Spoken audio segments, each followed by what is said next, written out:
Hello, my name is Muhammad Fairuz bin Makno and my metric number is 20254262234 and I will be presenting to Madam Nora Shikin.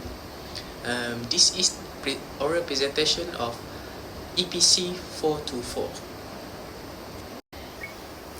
First, we go to the introduction, a systematic analysis of how words and phrases function as a constituent, such as basic sentence patterns, embedded clauses, that is relative and noun clauses, embedded phrases, that is infinitive, gerunds, past and present participle phrases, to create a meaning through hierarchical structure.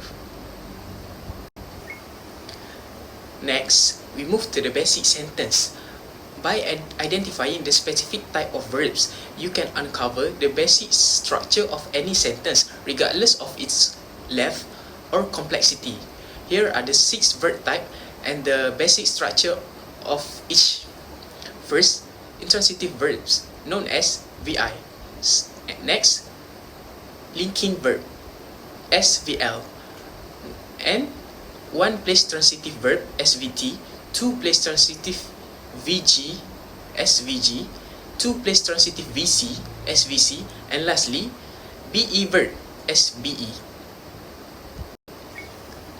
Next, we move to the example, so you can easily identify which type of verb in that sentence. First one, VI, the ducks waddle. Waddle is intransitive verb. Next, VL, the instructor seems reasonable. Sim is a VL. One place transitive verb, VT. The producer hired the orchestra. Hired is VT. Next, VG. The grandmother gave the boy $1. Give is VG. And next, VC. The teacher considers the student a genius. Consider is VC. And lastly, BE verb. The singer is happy. Is the verb, the main verb. Next, we move to the embedded clause.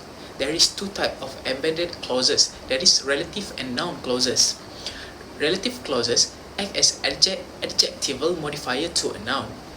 And noun clauses that function as a single noun phrase within the main sentence. For example, that he arrived late was obvious. And how you can easily identify this is look for the complementizer. For example, like, that, who, which, that brings the main clause and the embedded one. Now we move to the embedded phrases. There is 4 types of embedded phrases. The first one is infinitive phrases. Second one, gerund phrases. And third one, present participial phrase. And lastly, past participial phrase. For infinitive, it's usually 2 plus verb phrases used as a subject or object. For example, I want to study. To study shows that it is a infinitive phrase. Next, gerunds is usually followed with the ing form functioning as noun. For example, diagramming is fun. Diagramming shows it is a gerund phrase. And the participial phrases used as a modifier.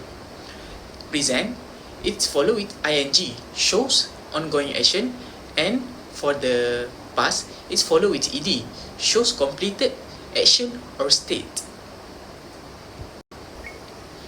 And lastly, we move to the non-restrictive modifier, that are known as NRM. There is 2 types of NRM, that is restrictive NRM and non-restrictive one. Non-restrictive modifier provides additional descriptive information about a noun that is already clearly identified. There is the comma test for identify this NRM. These modifiers are always set off by commas in writing and by a pause in speech. For a restrictive one, branch directly from the noun phrase, not to show they are essential to the noun's identity. For the non-restrictive one, branch from a higher level, often showing they are attached to complete noun phrase rather than being part of its core definition. Now we move to the tree diagram. The tree diagram that I choose to analyze is inspired by local legends. Two explorers began their journey through the mysterious dark forest, which was feared by many. This sentence contains NRM and relative clauses and also embedded past participial phrase. And now, at the very beginning of my 3D diagram, you will see an embedded past participial phrase that is inspired by local legends. This phrase functions as an adjectival modifier to the subject NP. I have diagrammed this is an embedded constituent to show that while it provides background, it is not the main clause of the sentence. Okay, inspired by local legend, that is it is past participial phrase that work as adverb of reason, and inspired is an VT, that is past participle. And by local legends, it is function as prepositional phrase, function as adverb of agency. By is an prep, and local legends is noun phrase, object, preposition, or logical subject. And when we branch down local legends, local act as an adjective and legend is a noun. Next, looking at the core of the sentence, the main verb is begun. It is a one-place transitive verb, or known as VT, because it connects the subject noun phrase, two explorers, to the direct object, that is to the object noun phrase, that is their journey. Okay, let's see the main clause. First, we branch it out into two. The first one is noun phrase subject, and second one is verb phrase predicate.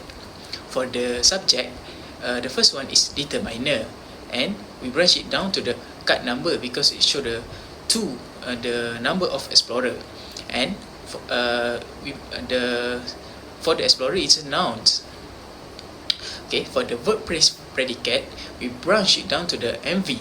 The MV is past, and the type of the main verb is VT, that is begun. Okay, for the noun phrase direct object, we branch it down into two. For the first one, the NP head, for the journey, it is a determiner, but it is a possessive pronoun because it's there. Okay, and for the journey, it is noun.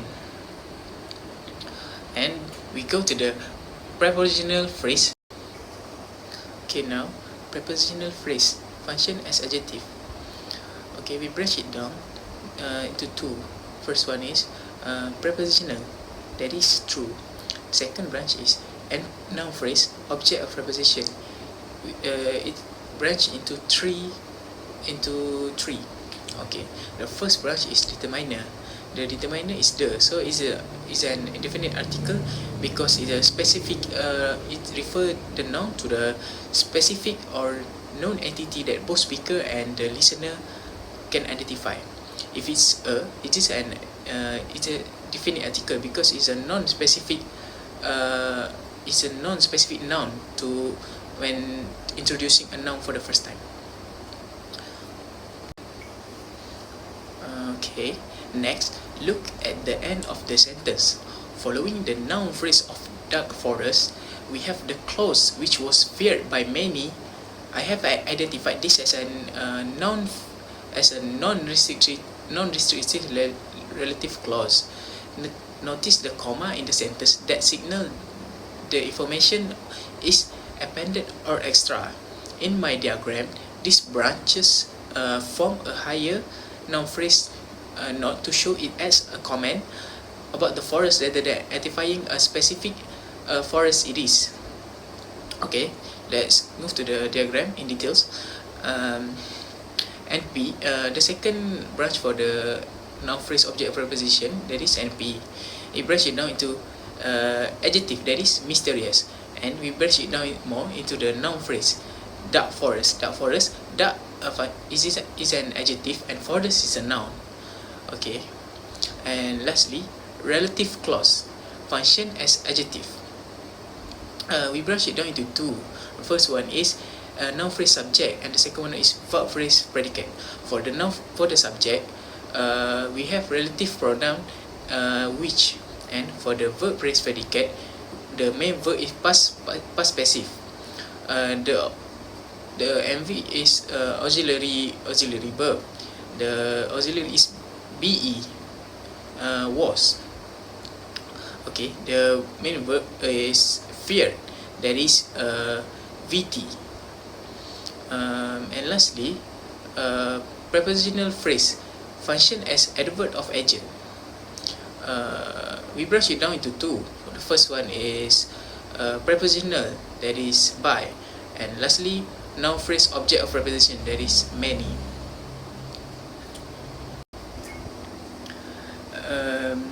By breaking this sentence down into its own constituent, the subject noun phrase, the VT verb phrase, and the embedded modifier, I have demonstrated a clear understanding of 6 verb type and the hierarchical nature of English syntax.